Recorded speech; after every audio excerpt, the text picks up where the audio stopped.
कोई चाहे कोई हम पाकिस्तान में थोड़ा ना बैठे हैं, अब पाकिस्तान का हमने पानी रोक दिया है।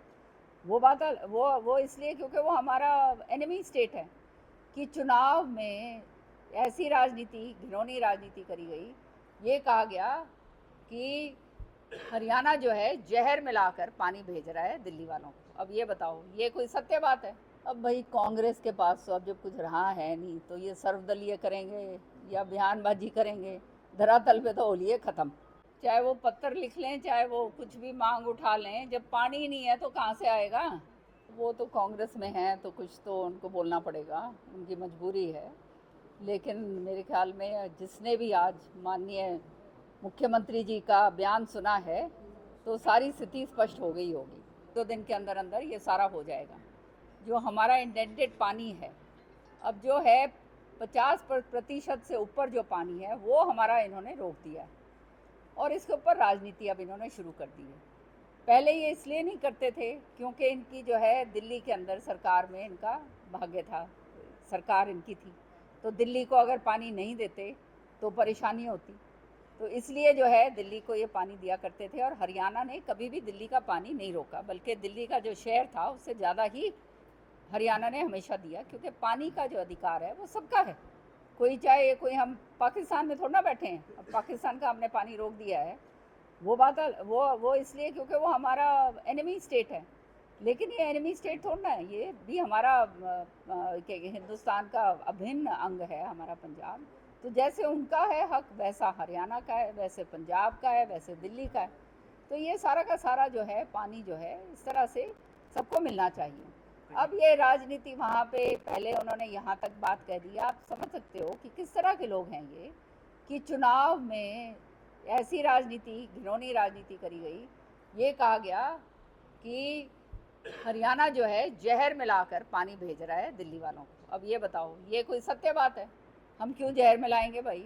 दिल्ली वाले, हम आधे लोग तो वहीं के हैं, वहीं रहते हैं, सारे के सारे, सारों के परिवार और सारे वहाँ पे हैं, तो जहर मिला के हम भेजेंगे? तो इस तरह की बातें जो लोग कर सकते हैं वो किसी भी हद तक गिर सकते हैं, मैं तो ये कहूँगी। और आज जो है, क्योंकि ये जो 2 महीने होते हैं, ये बरसात से पहले के ये जो 2 महीने हैं, मई जून जुलाई जो हैं, बरसात से पहले, ये ऐसा समय होता है कि एक तो आप देख रहे हो पर्यावरण इतना बिगड़ चुका है, पानी का जो है स्रोत तो उतना ही, तो पानी तो वही आएगा जो है, वो उसके ऊपर जो है ये राजनीति ये जो करी जा रही है, ये अच्छी बात नहीं है और ये फेडरल स्ट्रक्चर को ख़राब करने वाली बात है। लेकिन जब ये बात हुई है, हमारे माननीय मुख्यमंत्री जी उन्होंने संज्ञान पूरा ले लिया है।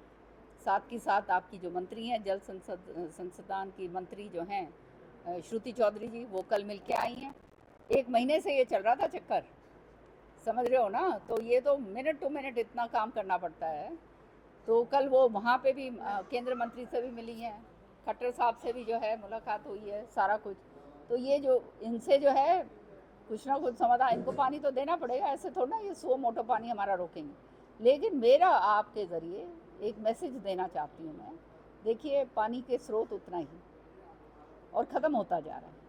तो ये पानी जो है, एक एक बूंद जो है, ये हमारा जीवन है। अपना जीवन नष्ट ना करें हम, एक एक बूंद को हमें संरक्षित रखना है, ताकि आने वाले समय तो बात छोड़ दीजिए, हमारे ही समय के अंदर हम ये नतीजे देखने को मिलेंगे कि पीने के पानी के लिए हम बूंद बूंद के लिए तरसेंगे। इसलिए आज से ही सारे लोग ये संकल्प लें कि जो पानी है, ये गांव के अंदर नलियों के अंदर ऐसा पड़ा रहता है, खुले नल चलते रहते हैं, सब यूँ सोचते हैं अरे हमारा थोड़ा है, इसमें क्या फ़र्क पड़ता है। वो चीज़ मत करिए। ये पानी जो है सबका है और पानी अगर नहीं है तो जीवन ही नहीं। कांग्रेस ने सर्वदलीय बैठक बुलाने की मांग की है। अब भाई कांग्रेस के पास तो अब जब कुछ रहा है नहीं तो ये सर्वदलीय करेंगे या बयानबाजी करेंगे, धरातल पे तो होलिये ख़त्म। इनने भी बेरा है आज ताई तो क्या कहते हैं, इनका एलओपी को नहीं बन पाया भाई, तो क्या कर लेंगे ये सर्वदलीय बैठक में? सर्वदलीय बैठक में आए और क्या कहते हैं, इनका रुख जो है पॉजिटिव रहे तो बहुत अच्छी बात है। थोड़ा बहुत क्या मालूम, भगवान सद्बुद्धि इनमें दे दे।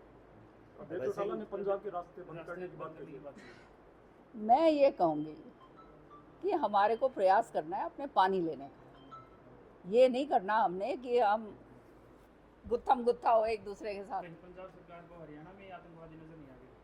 हाँ, पहलगाम वाले आतंकी पंजाब सरकार को हरियाणा अब में ये दुर्भाग्य की बात है कि पंजाब सरकार जो है अगले साल उनका चुनाव है, उनको खाली चुनाव नज़र आ रहा है और उनको ये भी मालूम है कि आने वाले समय में वो वहाँ से उखाड़ के जनता उनको फेंकने वाली है।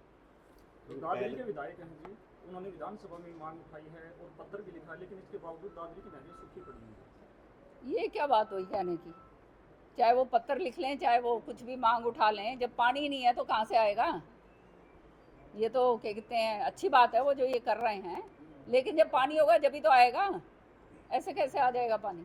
ये सब और आप लोगों को तो सोच ही नहीं करनी चाहिए। ये मंत्रालय श्रुति चौधरी जी के पास है, जैसे ही पानी आएगा दादरी और भिवानी के लिए तो सबसे पहले आएगा। हाँ, और बराबर आया है पहले भी। ये सब के जवान एक पाकिस्तान तो में ये चले इसके गए। ऊपर राजनीति करना शोभा नहीं देता किसी को भी, विपक्ष को भी और कोई और भी होगा। ये सब का एक जवान पाकिस्तान की परिधि में चला गया, लेकिन अब तक नहीं छोड़ा, तो केंद्र सरकार क्या करना चाहिए? ये सब जवान केंद्र सरकार, देखो हमारे माननीय प्रधानमंत्री जी मोदी जी जो हैं, वो इस बात पे उन्होंने बहुत स्पष्ट तरीके से बिहार की धरती से उन्होंने मैसेज दिया है। क्या मैसेज है कि ये जो आतंकवाद है और जहाँ जहाँ से है उसको हम ख़त्म करेंगे वंस एंड फॉर ऑल। तो मोदी जी ऐसे फालतू की बात बोलने वाले उनमें से नहीं हैं। जब ये तय कर लिया है तो ये होगा, लेकिन कई चीज़ें ऐसी हैं जो सार्वजनिक नहीं करी जा सकती। प्रेस के ज़रिए अगर करेंगे तो पाकिस्तान को फ़ायदा होगा, उन्हें बेड़ा पाट लेगा, भाई ये क्या करने जा रहे हैं, समझ रहे हो ना? इसलिए प्रेस को भी इसके ऊपर थोड़ा अपने ऊपर अंकुश रखना चाहिए। ये सब के जवान पाकिस्तान में है फिलहाल, लेकिन उसको छोड़ नहीं रहे। मैंने आपको भी कुछ कहा है ना, जी। ये है कूटनीति और ये नीति ऊपर वालों की, ये जो है अंतर्राष्ट्रीय स्तर की बात है। इन चीज़ों के ऊपर अगर हम अपनी ज़बान को दबा के रखेंगे तो हमारा देश का फ़ायदा होगा। ठीक। ये हमारा सौभाग्य है कि श्रुति जी जो हैं वो मंत्री बनी हैं और ये ऐसा अहम विभाग जो है माननीय मुख्यमंत्री जी ने और प्रधानमंत्री जी ने उनको दिया है। तो पहले ही मीटिंग के अंदर हम धन्यवाद करते हैं माननीय हमारे मुख्यमंत्री जी का कि पहली मीटिंग में 44 करोड़ रुपया श्रुति ने फ्लड कंट्रोल के दादरी के लिए स्वीकृत करवाए हैं, बगैर किसी के बोले, बगैर कुछ करे हुए, क्योंकि एमपी रही हुई हैं इस इलाके की, वो इस इलाके की सारी समस्या अच्छी तरह से जानती हैं। साथ ही साथ ये इलाका चौधरी बंसीलाल जी का इलाका है और भाई ये हमारा परिवार है, हमारा घर है, तो हमारे को कोई निजी कोई स्वार्थ नहीं है, कोई इसमें राजनीति नहीं है। हम यहाँ पे काम करने के लिए आए हैं, श्रुति और मैं, और पूरी चेष्टा से हमारा यही जोर रहता है कि हमारा इलाका जो है समृद्ध हो, आगे बढ़े। मेरा तो हमेशा से ये रहा है और श्रुति भी उसी के ऊपर काम कर रही हैं। और आपने देखा कि मंत्री बनते ही सबसे पहला इतना बड़ा तोहफा जो है उन्होंने दादरी के लिए दिया और हम माननीय मुख्यमंत्री जी का धन्यवाद करते हैं जिन्होंने इसको संभव होने दिया।